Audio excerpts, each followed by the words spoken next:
Ahojte priatelia, dnes vám porozprávam príbeh o láske, ktorá prekonala všetky prekážky.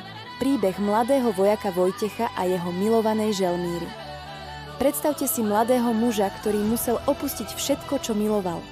Vojtech stál na moste cez rieku Váh v Trenčíne, jeho srdce ťažké ako tie kamene pod jeho nohami. A práve vtedy, v tom najsmutnejšom momente, zbadal niečo neobyčajné, malú fialku, ktorá rástla priamo z kameňa. Nikto ťa nezasadil, povedal jej potichu. A predsa rastieš, presne ako moja láska k Želmíre. Tento moment sa stal symbolom ich lásky, niečoho, čo nepotrebuje starostlivosť, aby prežilo. Každé ráno, kým Vojtech kráčal so svojou jednotkou, Želmíra prala jeho košele v studenej vode Váhu.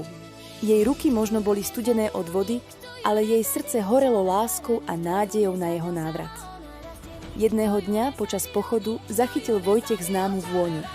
Jeho kapitán Andrej to tiež spozoroval. Keď sa Vojtecha spýtal na zdroj tej krásnej vône, mladý vojak vytiahol 2 kvety, ružu a karafiát. Od Želmíry, povedal hrdo, aby som na ňu nezabudol. Múdry kapitán vtedy poznamenal niečo, čo si Vojtech navždy zapamätal. Taká láska je vzácnejšia ako všetky medaily sveta. A viete čo? Keď sa Vojtech konečne vrátil domov, tá malá fialka stále rástla na moste. A pri rieke?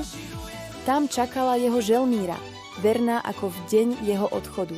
Tento príbeh nám pripomína, že skutočná láska, podobne ako tá malá fialka, dokáže rásť aj v tých najnepriaznivejších podmienkach.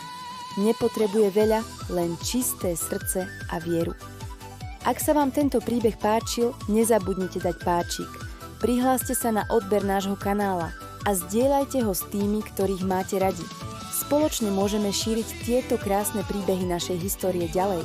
Ďakujem, že ste si ma vypočuli a teším sa na vás v ďalšom videu.